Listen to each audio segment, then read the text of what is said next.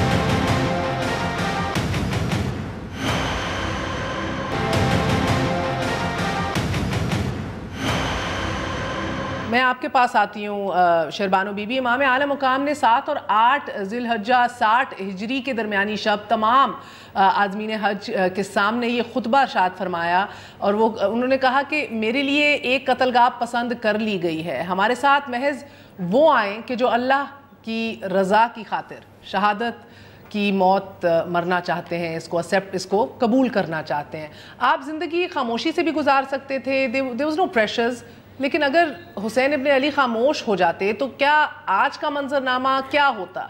دیکھیے، امام حسین علیہ السلام خاموش رہنے کے لیے ڈیسٹائنڈ نہیں تھے، اور میں نے جیسے پہلے بات شروع کرتے ہوئے بتایا کہ پیغمبر علیہ السلام بتا چکے تھے کہ آپ سرزمین عراق پر قتل کیے جائیں گے۔ سورہ والصفات میں شہادت عظمیٰ اور ذبح عظیم کی ایک فلسفی کو بیان کیا گیا ہے، اور اسے انبیاء کا ورثہ قرار دیا گیا ہے، اور اس میں وَتَرَكْنَا عَلَيْهِ فِي الْآخِرِينَ آخر میں آنے والوں کے لیے باقی رکھا گیا۔ اور آخر میں کون آیا؟ سورہ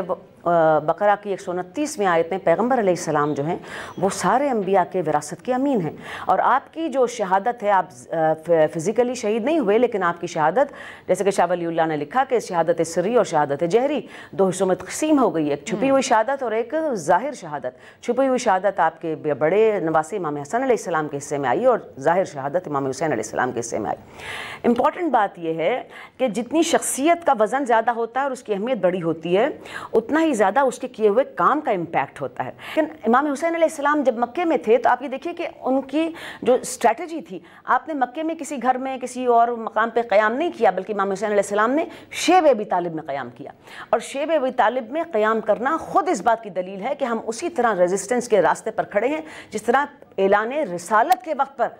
بنی ہاشم جناب ابو طالب کی سرکردگی میں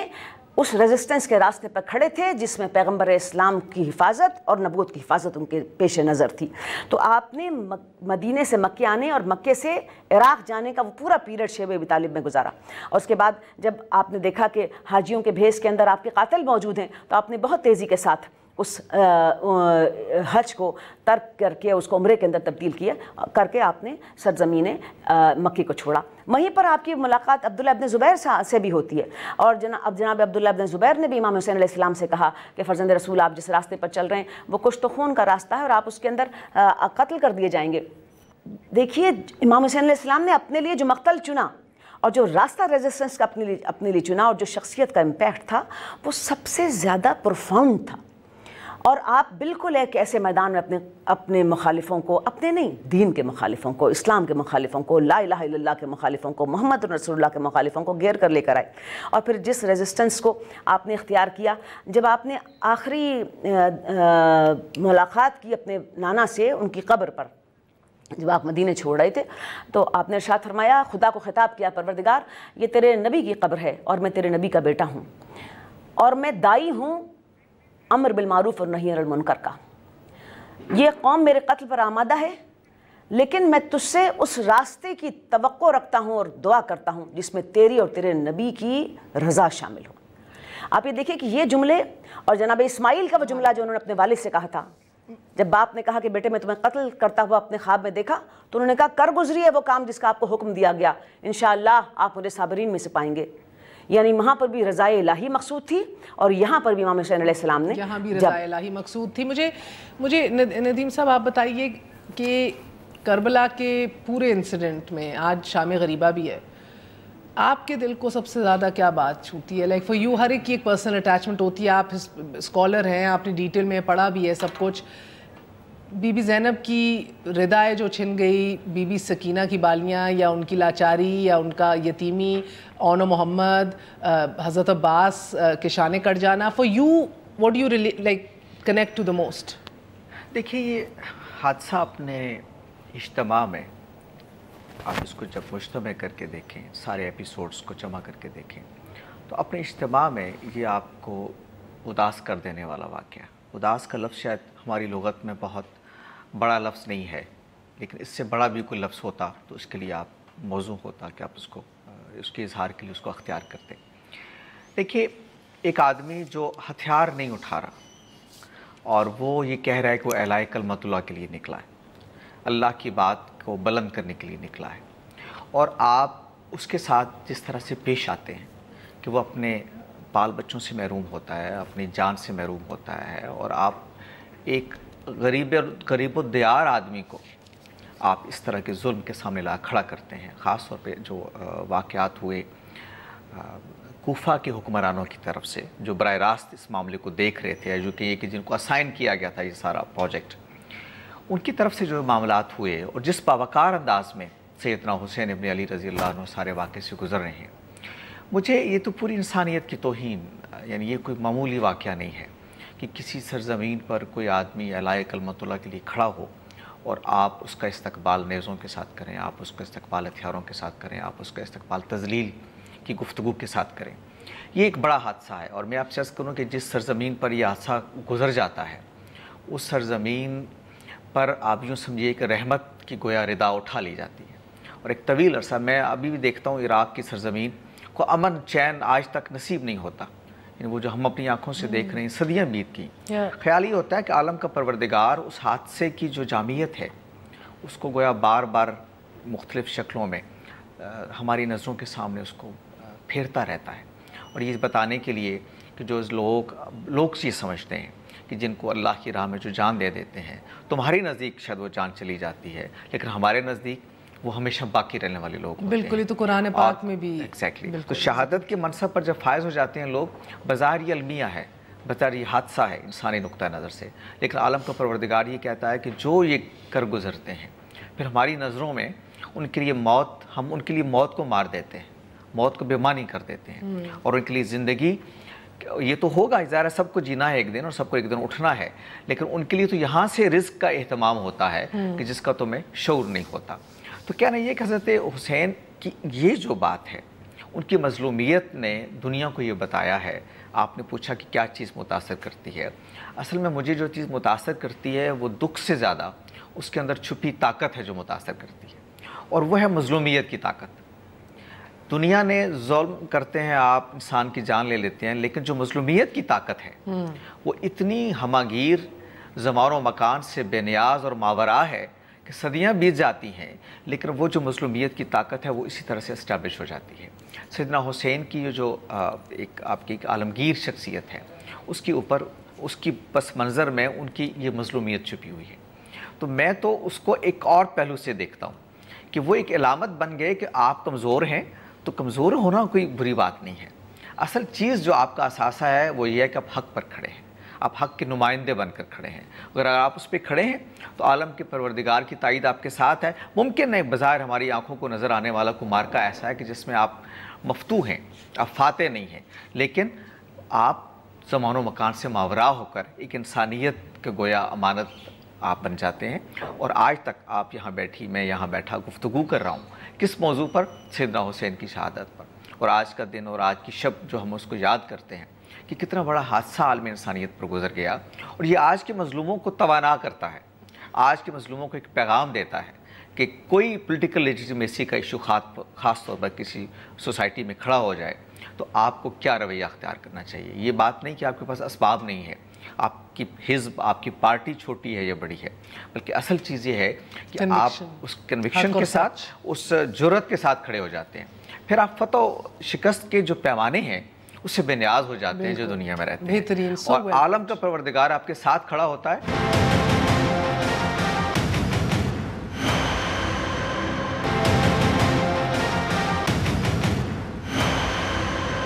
بانو بی بی، یہ اسلامی تعلیمات کا بنیادی مقصد بنی نوع انسان کو شخصی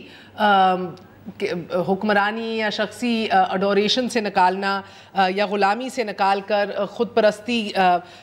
حریت فکر، انسانی دوستی، مساوات، یہ ساری کوالٹیز ہیں جن کا ایک اور یہ پہلو ہے پورا ایک اور کہ یہ بھی آف کورس اس پہ بھی فکر کرنی چاہیے، اس پہ بھی سوچنا چاہیے. Do elaborate on it. جس طرح میں نے ندیم صاحب سے بھی پوچھا آپ کے لیے متاثر کون سا پہلو ہے اس پوری کہانی کا، اور میں پھر دیکھتی ہوں کہ ایک عورت ہونے کے ناطے سے سارے شہید ہو گئے، سارے چلے گئے، ایک مرد بچا، اور پھر ایک لمبی قطار عورتوں کی اور بچوں کی، اور وہ شام کی گلیاں، اور وہ دربار یزید کا، اور بی بی زینب کا کھڑے ہونا، اور کیا خطبہ دینا. بہت یہ تو مورخ لکھتا ہے کہ وہ اوریٹری جو تھی، وہ کانفیڈنس جو تھا، وہ حضرت علی، پتہ لگ رہا تھا حضرت علی کی صاحبزادی ہیں. یہ آپ کے لیے سب سے متاثر پہلو کون سا ہے؟ یہ باتیں کرتے ہوئے بھی رونگٹے کھڑے ہو جاتے ہیں، مگر یہ آج کی عورت جو اپنے آپ کو مظلوم بھی محسوس کرتی ہے، ایمانسپیٹڈ نہیں فیل کرتی، اس کے لیے کیا پیغام ہے؟ دیکھیے، امام حسین علیہ السلام کی اس پوری تحریک میں جو بہت ہی اسٹریٹجی کے اعتبار سے بہت ہی سمارٹ ایک تحریک ہے بقائے دین کی، کہ جس کا امپیکٹ قیامت تک باقی رہے گا، اور جس کی وجہ سے لا الہ الا اللہ اور محمد رسول اللہ کی طرف میلی آنکھ سے کوئی دیکھ نہ پائے گا. میرے نزدیک سب سے امپورٹنٹ بات اس تحریک کی ہے کہ آپ نے دین کے مقابلے میں جان کی اہمیت کو گھٹا دیا، کہ جہاں دین کا سوال ہو اور لا الہ الا اللہ اور محمد رسول اللہ کا سوال ہو، وہاں جان دینا بہت آسان ہے. اور آپ نے جس وقت تو پہلا تیر چلایا عمر ابن سعد نے آپ کے خیمے کی طرف، تو اس کے بعد تیروں کی ایک والی آپ کے خیام کی طرف آئی، تو آپ نے اپنے اصحاب کو مخاطب کر کے کہا یہ تیر نہیں ہے، پیغام ہے کہ تمہارے اور اللہ کے درمیان میں فقط ایک زندگی رہ گئی ہے، اس زندگی پر سے ہاتھ اٹھاؤ اور آخر اس کا اختتام موت ہی ہے، لیکن تم وہ ایسی زندگی میں داخل ہو جاؤ گے جو ہمیشہ قائم اور دائم رہنے والی زندگی ہے. دیکھیے، جب تک لا الہ الا اللہ محمد رسول اللہ باقی ہے، اس وقت تک کربلا کی یہ کہانی زندہ اور جاوید رہے گی. تو انہوں نے کتنا بڑا سودا کیا. پھر امپورٹنٹ بات یہ ہے کہ ایک اگر امام سب کچھ یہ خود کرتے تو ہم کہتے کہ چونکہ وہ پیغمبر کی گوشت اور خون سے پیدا ہوئے، آپ کی کیمسٹری ان کے اندر موجود ہے، آپ نے ان کے لیے فرمایا حسین منی ونا من الحسین، حسین مجھ سے ہے اور میں حسین سے ہوں. یہ کوئی معمولی اعزاز نہیں ہے، اور یہ اعزاز جناب امام حسین علیہ السلام کے علاوہ کوئی کلیم نہیں کر سکتا کہ پیغمبر نے اعزاز کسی کو دیا ہو. تو آپ کی شخصیت اگر یہ سب کچھ کرتی تو ہم کہتے کہ جی وہ تو تھے ہی ایکسٹراڈنری. لیکن آپ یہ دیکھیے کہ آپ کی شخصیت کی صحبت نے کس طرح لوگوں کے قلوب کو اور ان کے دلوں کو اور ان کے رویوں کو تبدیل کر دیا. راستے میں چلتے ہوئے آپ نے زہیر ابن قین کو دعوت دے لی.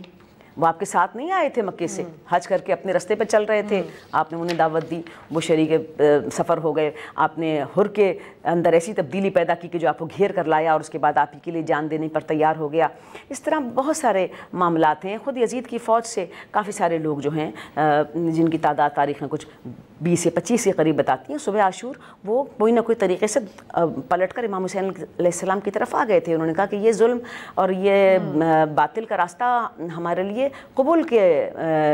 کرنے کے لیے نہیں ہے.